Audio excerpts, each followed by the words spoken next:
Is Bob Melvin a modern-day Cool Hand Luke? Or Red Shandance reincarnated? Is Heliot Ramos compensating by leading the cheers after wins? Is Heliot Ramos mad at his teammates for being so bad at the plate? Some musings and contemplations in today's Curveballs and Change-Ups, a baseball podcast straight out of Sacramento. I'm Steve Harmon, and this is a podcast for Giants fans and baseball fans in general. I played the game, once hit a grand slam home run in an over 30 baseball league, and I covered the Hum Baby Giants as a sports writer in the 1980s and early 90s. I've been a baseball fan since 1967 when the kid down the block introduced me and my brothers to the Giants.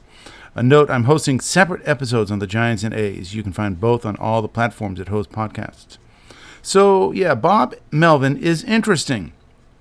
In his post-game interviews, do you notice how he shrugs at almost every other question he's asked? It's a case for body language expert for sure. My interpretation is that first, he sees most of the questions as largely innocent, naive, even stupid. What he'd really like to say is, really? Is that the best question you got? But mostly his shrugs, I believe, lay in a deeper philosophy for Melvin. He sees the game as something that's decided almost by the baseball fates. That's just baseball, is what his shrugs tell you. What are you going to do? Them's the breaks. Baseball's a game of inches. There's a lot of luck involved. Sometimes all the luck is bad. It's ironic because he is one of 30 managers who are captive to the dictates of the analytics departments, which lay out each strategy with the predictive assumption that the outcome is almost predetermined. Often you'll see a ball hit right up the middle, but there's Tyler Fitzgerald in position to make the easy play. Or a fly ball into right center field into that gap that Mike Yastrzemski is able to run down because of good positioning. But there are also times when they've got Heliot Ramos playing way off the line and he's unable to get to an easy pop fly hit practically straight away left field. That's when analytics fails. It also fails when all your plans out of the bullpen go awry because one of your relievers just didn't have it that day. And the analytics fail when all the information hitters cram into their heads becomes too much and they freeze at the plate, not expecting a fastball right down the middle. But back to the shrugs. Melvin will be asked about, say, Heliot Ramos, and he'll shrug and write off his problems as a guy who's just trying too hard. After the last win of the Braves, when the Giants had only 3 hits, Melvin shrugged 4 times in his response to a question about the importance of taking advantage of free bases, errors, stolen bases. Quote, "We've been pretty good at that all year. Even early on when we were getting a bunch of clutch hits, that was kind of our thing, shrug. So only 3 hits, but just enough, shrug, at the right time. Some free passes, stolen bases, trying to do the little things, shrug, and play clean defense. We know our pitching is going to keep us there, shrug. It's kind of been a good recipe for us." All of which is to say that all that shrugging seems to indicate that this is how baseball is meant to be played. That he isn't surprised when it happens. But his shrugs also mean that he has the right to reserve the ability to write off the bad ones as, that's just baseball. So even amidst all the previous shrugging of, oh well, what are you going to do's, the Giants did have to do something when June got off to a weak start. So in one big fell swoop, the Giants had their first major upheaval on June 4th. Lamont Wade Jr., one of the longest tenured Giants, hitting just 167, was designated for assignment. Later, he was traded to the Los Angeles Angels for some cash and a player to be named later. And the Angels say they want to plug him in as a backup outfielder. I mean, they already have a pretty good first baseman out there in Chenul who fields his position well, so it's going to be tough for Wade to get any playing time in at first base, but they want to see what he can do in the corner outfield spots. Catcher Sam Huff was also sent down, effectively trading places with some guy, a catcher with too many consecutive consonants in his name, Andrew Knizner. I mean, what are you going to do with a guy who starts his name out with 2 consonants? Knizner. He hasn't had a hit yet, so maybe we won't have to worry about pronouncing his name for too long. So, also sent down was backup infielder Christian Koss. Thanks a lot for that grand slam home run that saved our asses a few weeks ago, but see ya. Turns out Koss is back now after Matt Chapman was just placed on the 10-day IL after hurting his hand sliding back to first base on a pickoff play on Sunday. Gerard Encarnacion was also called up, more than 2 months after breaking his hand in a spring training game. Early results, though, show that he may have needed more than just the 23 minor league at-bats he got in his rehab stint in Sacramento. Also called up, a 29-year-old baseball vagabond outfielder from Vallejo. I'm just doing a little alliteration. I mean, yeah, he is a vagabond. He's been all over the place in his 29 years. Daniel Johnson. He's a Vallejo native, and it'll be fun to see if he can stick with the Giants. His first game was great, 2 hits. Since then, not so great. So we'll see how much he can stick up here. Also, veteran first baseman Dominic Smith, 246 lifetime hitter, was signed as a free agent plucked out of the Yankees organization. Just the day before this flurry of moves, the Giants placed Jordan Hicks on the injured list with a mysterious great toe injury and brought up Sean Jelly, a more traditional reliever, or at least someone who wasn't struggling with a 6.40 ERA. My question at the time was, can Willy Adames go on that great toe IL too? He's fallen below the Mendoza line, hitting 195 now. He's gone 1 for 21 in June. He's hit .090 since May 17th. That's 6 hits in his last 66 at-bats. Who knew his best month would be April when he hit .216? Thankfully, Melvin finally asserted himself and gave Adames a breather on Sunday, but he'll be right back in the lineup, hacking away in Colorado. The only thing I can see that might help him is that the sliders won't be as invisible to him in Denver as they are everywhere else. But sure enough, he'll be facing a lefty, his biggest vulnerability. He's hitting 121 against lefties. He's 6 for 68 against lefties this year. And Melvin, for some reason, thinks by putting him at the number 2 slot today, that'll change everything. We'll see.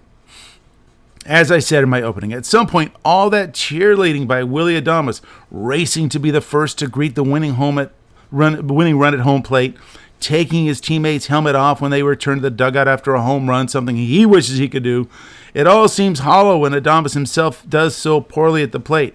Swinging wildly at pitches he should recognize are way outside or in the dirt, taking fastballs down the middle, getting weak fly balls off the end of the bat. The cheerleading means less and less the more he fails at the plate. Seems more and more like he's compensating for his failures. Heliot Ramos didn't mention names, and he certainly wasn't just talking about 1 or 2 of his teammates. There's a whole slew of them, but he did say that too many of his teammates are not thinking or concentrating enough at the plate. If you watch Ramos, he's hitting 295 this year. He's got the power. He's working on his game and on defense. He's even running a little bit. But if you watch him at the plate, he adjusts to what the pitchers are doing to him. He sees when they're working him away, so he'll go the other way for a line drive base hit. He'll sacrifice his power for the base hit. Or if he senses they're throwing him soft stuff, he'll hunt for it. Ramos was asked just last week on KNBR how he's adjusting to pitchers working him now. He said, quote, "It's just giving myself a chance to hit, not throw away at bats." It's really funny. He went straight from talking about himself to about his teammates. Then he said, "A lot of times, us as a team, individuals, we throw a lot of at-bats away. We don't get our thoughts together." He continued on. "It's tough. It's baseball. A lot of times your mind is not there. You just have to make it happen. It's an everyday thing. It's 162 games. It's hard to be focused every single time, but you just have to do it. You just have to lock in somehow." You have to wonder, that's the end of Ramos's quote, you have to wonder how his teammates took that. Knowing how athletes are, I'm sure there was some resentment among his teammates. Who knows? Does that light a fire or create a problem in the clubhouse? A lot of times players will do a slow burn over a teammate airing dirty laundry in public. But I'm all for it. The Giants hitters need something to get them going. Even with their winning streak, they've won 5 in a row now. They're hitting just .201 in June, second to the last in the major leagues. And if it's true that players are just throwing away at bats because they're not concentrating, that is a problem. Another issue, though, is that not that they're not thinking, it's that they're overthinking. You see a guy like Tyler Fitzgerald who takes far too many good fastballs down the middle because he's looking for something else. He's sticking with a plan. But then he's a terrible breaking pitch hitter, so why not just hunt the fastball? And there's too much uppercut to his swing. And yes, he hit 15 home runs last year. He showed power, but he's not got it this year because he's all screwed up at the plate. And so if he were to just go back to being a punch and Judy hitter to start with at least, then he might start seeing a little more success. He should be going the other way. He should be bunting more. I mean, I remember Brett Butler. He wouldn't bunt just one time. He wouldn't just make one pass at a bunt, and if he fouled it off, that would be it for the game. He would bunt a couple of times a game, and he would get a couple of hits a game. He needs to use that, and he needs to exploit his bat to use his speed. In Tyler Fitzgerald's last at-bat, he finally did go the other way, hit a hard ground ball to the second baseman. He hit it hard enough to make it a tough play for Ozzie Albies, the Brave second baseman. He kicked it, and that led to a run. That's the kind of stuff Tyler Fitzgerald needs to be doing. And he needs to do it quickly. He's down to 250 now. He's 7 for his last 43, seeing his batting average drop 36 points in that time. I mean, Fitzgerald may be playing himself out of a starting role at some point. He will likely never get another starting job again if he doesn't pick it up big time. He's only fortunate that his backup in Sacramento is Brett Wisely, who is a lost cause. It's really hard to believe that they don't have someone pushing hard to get to the major leagues at second base. But there's always a Dominic Smith out there looking to be picked up from some other organization's AAA team. So if I was Tyler Fitzgerald, I wouldn't get comfortable. Of course, they did have a guy named Thairo Estrada, who is now with the Rockies. Estrada was injured all year until last week, so he'll be in the lineup to try to haunt his old team this week. Back to the moves. They were hardly earth-shattering. They're more like shuffling the chairs on the deck of the Titanic. They had lost 6 of their previous 8 and were falling closer to the 500 mark. But turns out they averted the iceberg, and the Giants got an immediate spark from Johnson, Smith, and Jelly. And they've won 5 straight since the moves. All one-run games. They've had 7 one-run games in a row now. And the first of that 5-game winning streak broke a string of 16 straight games of scoring 4 or fewer runs.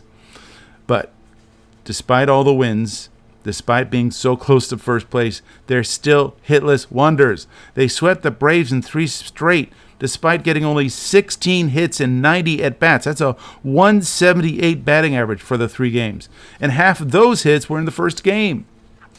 They're now hitting .229, third worst in the major leagues. Only the Angels, White Sox, Rangers, and Rockies are hitting worse. The Rockies, who are hosting the Giants over the next 3 games, are hitting .219, the absolute worst in the major leagues. The problem for them is that they also have the second worst in pitching with a 5.53 ERA. Only the A's are worse. More on the series a bit later. But back to the hitless wonders and the Red Shadens comparison I made at the outset. Even in the year of the pitcher, 1968, when Red Shadens, St. Louis Cardinals won the National League pennant behind Bob Gibson. Remember him? He had an ERA of 1.12 that year, forcing baseball to lower the mound the next year. But even in that year of the pitcher, the Cardinals that year hit .249, and that included the pitchers. The non-pitchers hit .258. As a whole, the National League hit .243 in 1968, and that was considered the year of the pitcher. Only the 9th-place New York Mets hit as bad as the Giants are hitting now. So either Bob Melvin is a genius, or he's being dealt a royal flush. He's got a hand, and he is winning it. Or the Giants are just doing enough to win. If the Giants just continue to do the little things, they can win. Like the double steal they pulled off in the 3rd game against the Braves. Chapman and Dom Smith stole 3rd and 2nd respectively, and then Chapman scored on a Mike Yastrzemski's sacrifice fly. They still are among the least aggressive base stealers in the league. I watched Heliot Ramos in his last stolen base attempt. He got thrown out because he basically ran in place his first 3 or 4 steps. He should watch Ricky Henderson tapes. You need to get good first strides to get that stolen base. And the Giants need to be more aggressive on the base pass. Of course, they got to get on base to do it. Later in that game, with runners at 1st and 2nd, Casey Schmidt hit a little ground ball that moved the runners to 2nd and 3rd. It may not have seemed like much. In fact, I'm sure it didn't feel great at all to Casey Schmidt. But he moved them up. There was still an out to play with. And then Yastrzemski drove in both runs with a 2-run double. The little things include putting the ball in play. Strikeouts can't do that. So here they are, 10 games over 500, a 38-28 record, 66 games into the season, and they are in second place in the National League West, 1.5 games behind the Dodgers. They're ahead of the Padres, who just lost to the Dodgers. Credit largely goes to their pitching staff, one of the best starting rotations in the major leagues, and arguably the best bullpen. But now they've got one of their most productive hitters on the shelf. Matt Chapman was just placed on the 10-game injured list with a hand injury on a pickoff at first base after getting it stuck in the strangely hard dirt. I'm seeing more of that. Where is that loose sliding dirt anymore? More players are sticking in the dirt around the base paths. Every base you see that, and that is a recipe for injury. Chapman said he thought he tore ligaments in his hand when it happened. X-rays were negative, but an MRI might show the true damage. That would be a blow. It already is a blow that the Giants won't have him for the upcoming series in Los Angeles after Colorado. Now, Jung-Hoo Lee had been sidelined for a couple games with a stiff back. Remember, he started the season with that stiff back. But he is back in the lineup today, and he's hitting leadoff for the first time this year. This is something that I called for earlier on this year. This will be interesting to see. Of course, it's all because of the Chapman injury. They had Bob Melvin had to do a lot of shuffling in the lineup, but the first shuffle is to have Lee at the top of the order. That'll be fun to watch. And they finally did get something out of Yaz with his 2-run double and a sacrifice fly in the last game against the Braves. But before that, he'd been 3 for 46. 3 for his last 46. How close was he to getting DFA'd along with Lamont Wade Jr.? It would have been tough because of his defense. But I have to think this: if Gerard Encarnacion had taken better swings when he was first called up, Yaz might have been let loose. But Yaz was saved by Encarnacion's weak start. Encarnacion has only one infield single for his only hit of the year in 11 at-bats. So, he has as many outfield assists as assists. He has as many outfield assists as hits so far this year. Yaz is on the bench today against the left-hander, so Encarnacion gets his start, and he's hitting 5th in the lineup. Okay, just a quick look at the Colorado matchups. First, just to let you know, the Giants are up against possibly the worst team in Major League history. The Rockies are 12-53. That's a 185 winning percentage. If they keep it up, they will have lost a record 132 games. That is unprecedented. Not even the White Sox last year were close to that. Even so, the Rockies showed they can put together some wins. They just swept the Miami Marlins in 3 in Miami, which had to be the most embarrassing thing in the major leagues this year. I mean, the Giants lost. Remember, they lost the first game in their series against the Rockies only to be able to, that was back in San Francisco, only to be able to win the final 3. But when they lost that first game to the Rockies, things were not looking great. You just don't lose to a team like this. And, of course, the Rockies came back home after that Miami sweep and returned to form and got swept by the Mets over the weekend. So the first game, game 1, is tonight. Lefty Kyle Harrison tries to rebound from a weak start against the Padres, gave up 5 earned runs in 4 1/3 innings. I mean, a lot of that was little dunkers, little ground balls. He wasn't especially hit that hard, except for the one time that he was blistered, ball hit right off his pitching arm. Apparently he's okay from that. And he'll go up against lefty Carson Palmquist. Now, who is he? The Giants, are so terrible against lefties that they'll probably make Palmquist look like an ace. But this year, so far, he's 0-4 with an 8.50 ERA in 18 innings. Palmquist is one of those rust jobs. He's 24 years old. He made his pro debut in 2022. Has thrown only 246 innings in the minors. Remember, pitchers back in the day used to go over 1,000 innings before they were considered ready to go. Most pitchers. But he struck out 324 in those 246 innings, so they put him on the express to Denver. Just a heads up, He's a bit wild. He hit 21 hitters in the minor leagues and walked 117. So the Giants would be best to not only be patient with him, but also on the lookout for errant fastballs. He throws hard. For Harrison, this may be his last start before Justin Verlander makes his return. Kind of unfair. He has to try to make his last impressions in Colorado, though he may be able to feast on that weak lineup. Game 2, it'll be Robbie Ray. He's 8-1 with a 2.44 ERA against the Rockies' so-called ace, Kyle Freeland. Freeland is 1-8. I mean, the exact inverse of Robbie Ray with a 5.19 ERA. He just got his first win in his last start against Miami. Gave up just 4 hits in 6 1/3 innings, no walks. But that was in Miami. At home, Freeland has a 7.71 ERA in 6 starts. Ray has been the second ace for the Giants. He and Logan Webb could finish 1-2 in the Cy Young race if they keep it up, and no telling who would finish 1 or 2. Ray will bring his dazzling mix of pitches. That screwball changeup is deadly. He may want to back off on the slider in the thin Denver air, though. And Game 3, Hayden Birdsong going up against Antonio Senzatella. Senzatella is 1-10 with a 6.68 ERA. He must be begging his agent to get him out of Denver. He's been with him since 2017, has a 40-54 record, which isn't so bad.